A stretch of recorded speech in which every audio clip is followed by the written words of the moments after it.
15ാം ധനകാര്യ കമ്മീഷൻ എന്ന് പറയുന്ന ഏറ്റവും പ്രധാനപ്പെട്ട ഒരു സാഹചര്യം നമ്മുടെയൊക്കെ ചർച്ചകളിൽ എപ്പോഴും വന്നിട്ടുള്ളതാണ് 15ാം ധനകാര്യ കമ്മീഷൻ എന്നുള്ളത്. ആ 15ാം ധനകാര്യ കമ്മീഷൻ്റെ തുടർച്ചയായി 16ാം ധനകാര്യ കമ്മീഷൻ. ആ ധനകാര്യ കമ്മീഷൻ എന്ന് പറയുന്നത് യഥാർത്ഥത്തിൽ ഭരണഘടനാപരമായി കേന്ദ്രത്തിൽ നിന്ന് സംസ്ഥാനങ്ങൾക്ക് ലഭിക്കേണ്ട സാമ്പത്തിക സഹായങ്ങൾ, ഗ്രാൻഡ്, ഇത് നിശ്ചയിക്കുന്നതിനുള്ളതാണ് ധനകാര്യ കമ്മീഷൻ എന്ന് പറയുന്നത്. 16ാം ധനകാര്യ കമ്മീഷൻ്റെ ആ പ്രവർത്തനം നടന്നുവരുന്ന സമയമാണ്. 2026 ഇപ്പോൾ ഈ പ്രവർത്തനങ്ങൾ നടന്നു വരുന്ന 16ാം ധനകാര്യ കമ്മീഷൻ്റെ ശുപാർശകൾ നടപ്പിൽ വരുന്നത് 2026 അതിനു മുമ്പുള്ള നടപടിക്രമങ്ങളാണ്. ആ കമ്മീഷൻ, ധനകാര്യ കമ്മീഷൻ കേരളത്തിലുണ്ട്. ഇന്ന് മുഖ്യമന്ത്രിയെയും മന്ത്രിമാരെയും കാണും എന്നുള്ളതാണ്, മുഖ്യമന്ത്രിയുമായി കൂടിക്കാഴ്ച നടത്തും എന്നുള്ളതാണ് ഏറ്റവും പ്രധാനപ്പെട്ട വാർത്ത.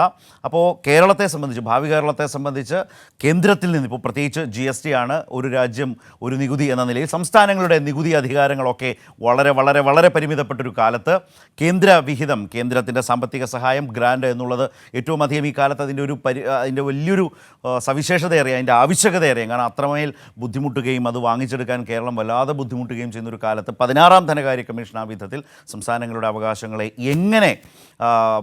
എങ്ങനെ പരിഗണിക്കും, ഏത് നിലയിലായിരിക്കും ആ കമ്മീഷൻ അതിൻ്റെ റിപ്പോർട്ട് കൊണ്ടുവരിക, ശുപാർശകൾ കൊണ്ടുവരിക, വളരെ ഗൗരവമുള്ളതാണ്. അതിലെ കേരളത്തിൻ്റെ ഇടപെടൽ, കേരളത്തിൻ്റെ ആവശ്യങ്ങൾ അവർക്ക് മുമ്പിൽ അവതരിപ്പിക്കാൻ മുഖ്യമന്ത്രി തന്നെ ഇന്ന് അവരുമായി കൂടിക്കാഴ്ച നടത്തും, ആ കമ്മീഷനുമായി കൂടിക്കാഴ്ച നടത്തും എന്നുള്ളതാണ്. നൃപൻ ചേരുന്നുണ്ട് നമ്മൾക്കൊപ്പം, തിരുവനന്തപുരത്ത് നിന്ന് വിശദാംശങ്ങളുമായി ചേരുകയാണ് എന്നാണ് ഞാൻ മനസ്സിലാക്കുന്നത്.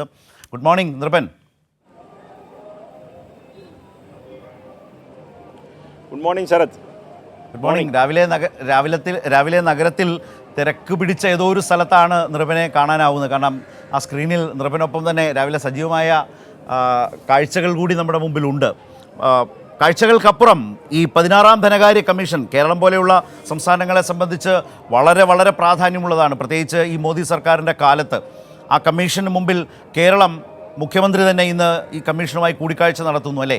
എവിടെയാണ്, തിരുവനന്തപുരത്ത് എവിടെയാണ് ഈ പരിപാടികൾ? ഇന്നത്തെ ഒരു പ്രധാന വാർത്തകളിൽ ഒന്നാണല്ലോ നൃപനത്. തീർച്ചയായും ശരത്ത്, കേരളത്തെ സംബന്ധിച്ചിടത്തോളം നിർണായകമായ ദിനം തന്നെയാണ്. ധനകാര്യ കമ്മീഷൻ്റെ അംഗങ്ങൾ 3 ദിവസം സന്ദർശനമാണ് കേരളത്തിലുള്ളത്. ഈ ധനകാര്യ കമ്മീഷൻ്റെ റിപ്പോർട്ട് തയ്യാറാക്കുന്നതിന് മുമ്പുള്ള ഒരു പഠനയാത്രയാണ്. വിവിധ സംസ്ഥാനങ്ങൾ അവർ ഈ ഇത്തരത്തിൽ യാത്ര സംഘടിപ്പിക്കും. കഴിഞ്ഞ ദിവസങ്ങളിലൊക്കെ തന്നെ കോട്ടയത്ത് വിവിധ സ്ഥലങ്ങളിലുള്ള പഞ്ചായത്തുകളിലടക്കം ഒരു സന്ദർശനം നടത്തിയിരുന്നു. ഇന്ന് തിരുവനന്തപുരത്ത് സംഘം എത്തുന്നു. മുഖ്യമന്ത്രിയും ധനകാര്യമന്ത്രി KN ബാലഗോപാലും ചേർന്ന് 9:30 കോവളത്ത് വെച്ച് ഈ സംഘത്തെ സ്വീകരിക്കുമെന്നതാണ്. അതിനുശേഷം മന്ത്രിസഭാ അംഗങ്ങളുമായി സംഘം, ധനകാര്യ കമ്മീഷന്റെ അംഗങ്ങൾ കൂടിക്കാഴ്ച നടത്തും. ഒപ്പം തന്നെ വിവിധ പ്രതിനിധികളുമായി, വ്യവസായ രംഗത്തുള്ളവർ, ഒപ്പം തന്നെ ഈ രാഷ്ട്രീയ രംഗത്തുള്ള രാഷ്ട്രീയ പ്രതിനിധികൾ, തദ്ദേശ സ്ഥാപനങ്ങളുടെ വിവിധ അസോസിയേഷൻ്റെ പ്രതിനിധികൾ, അങ്ങനെ വിവിധ വിഭാഗങ്ങളുമായി കൂടിക്കാഴ്ച നടത്തിയതിന് ശേഷമാണ് സമഗ്രമായ പഠന റിപ്പോർട്ട് നടത്തുക. 9:30 മുഖ്യമന്ത്രി തന്നെ നേരിട്ട് സംഘത്തെ സ്വീകരിക്കുന്നുണ്ട്. അതിനുശേഷം മന്ത്രിസഭാ അംഗങ്ങളുമായി കൂടിക്കാഴ്ച നടത്തും. അതിനുശേഷം 11:30 മണിയോടുകൂടിയാണ് വിവിധ വിഭാഗങ്ങളിലുള്ള ആൾക്കാരുമായി വെവ്വേറെയുള്ള കൂടിക്കാഴ്ച നടത്തുക. നേരത്തെ ശരത്തീനെ സൂചിപ്പിച്ചതുപോലെ 2026 ഏപ്രിൽ മുതൽ ആരംഭിക്കുന്ന 5 വർഷക്കാലം കേരളത്തിന് കേന്ദ്രത്തിൽ നിന്ന് എന്ത് വിഹിതമാണ്, എത്ര ശതമാനം വിഹിതമാണ് ലഭിക്കുക എന്നത് തീരുമാനിക്കുന്നത് ഈ കമ്മീഷൻ അംഗങ്ങളാണ്. നീതി ആയോഗിൻ്റെ മുൻ വൈസ് ചെയർമാനായിട്ടുള്ള അരവിന്ദ് പനഗാരിയെ നേതൃത്വം നൽകുന്ന അദ്ദേഹം ചെയർമാനായിട്ടുള്ള സംഘമാണ്, പ്രതിനിധി സംഘമാണ് കേരളത്തിൽ എത്തിച്ചേർന്നിട്ടുള്ളത്. അവർ വിവിധ വിഭാഗങ്ങളുമായിട്ടുള്ള കൂടിക്കാഴ്ച കേരളത്തെ സംബന്ധിച്ചിടത്തോളം ഏറെ നിർണായകമാണ്. ഒപ്പം തന്നെ കഴിഞ്ഞ 15ാം ധനകാര്യ കമ്മീഷനിൽ നമ്മൾ ആവശ്യപ്പെട്ടത്, നമുക്ക് ലഭിക്കേണ്ട അർഹതപ്പെട്ടത് 41% അതുപോലും അട്ടിമറിക്കപ്പെട്ടു. ഇപ്പോൾ ദക്ഷിണേന്ത്യൻ സംസ്ഥാനങ്ങൾ മുന്നോട്ട് വച്ചിട്ടുള്ളത് 50% കേരളത്തിന് അർഹമായ വിഹിതം കേന്ദ്രത്തിൽ നിന്ന് ലഭിക്കണമെന്നതാണ്. അത് ദക്ഷിണേന്ത്യൻ സംസ്ഥാനങ്ങളെല്ലാം ഒരേ ആവശ്യമാണ് മുന്നോട്ട് വച്ചിട്ടുള്ളത്. മുമ്പ് ദക്ഷിണേന്ത്യൻ സംസ്ഥാനങ്ങളിലെ ധനകാര്യമന്ത്രിമായിട്ടുള്ള കൂടിക്കാഴ്ച കേരളത്തിൽ വെച്ച് സംഘടിപ്പിച്ചതായിരുന്നു. കേരളം ധനകാര്യമന്ത്രിയായിരുന്നു. കേരളമാണ് അത്തരത്തിലുള്ള ഒരു ഇനിഷ്യേറ്റീവ് എടുത്തത്. അതിൻ്റെ കൂടി അടിസ്ഥാനത്തിലാണ് ദക്ഷിണേന്ത്യൻ സംസ്ഥാനങ്ങൾ ഒന്നിച്ച് 50% ഈ കേന്ദ്രത്തിൻ്റെ വിഹിതം ലഭിക്കണം എന്ന് ഉറച്ച് ആവശ്യപ്പെടുന്നത്.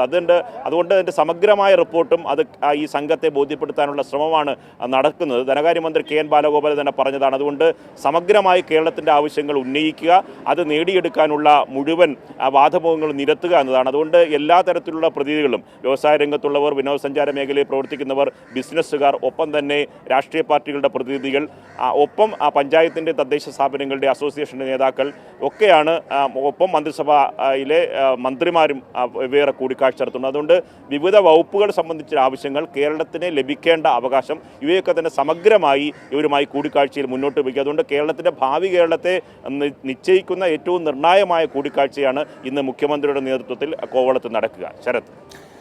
ശരി, വളരെ വിശദമായി തന്നെ നൃപൻ അക്കാര്യങ്ങൾ സൂചിപ്പിച്ചു. എന്താണ് 16-ാം ധനകാര്യ കമ്മീഷൻ്റെ പ്രസക്തി? ഏത് തരത്തിലാണ് കേരളം പോലൊരു സംസ്ഥാനത്തിന് അത് വളരെ നിർണായകമാകുന്നത്?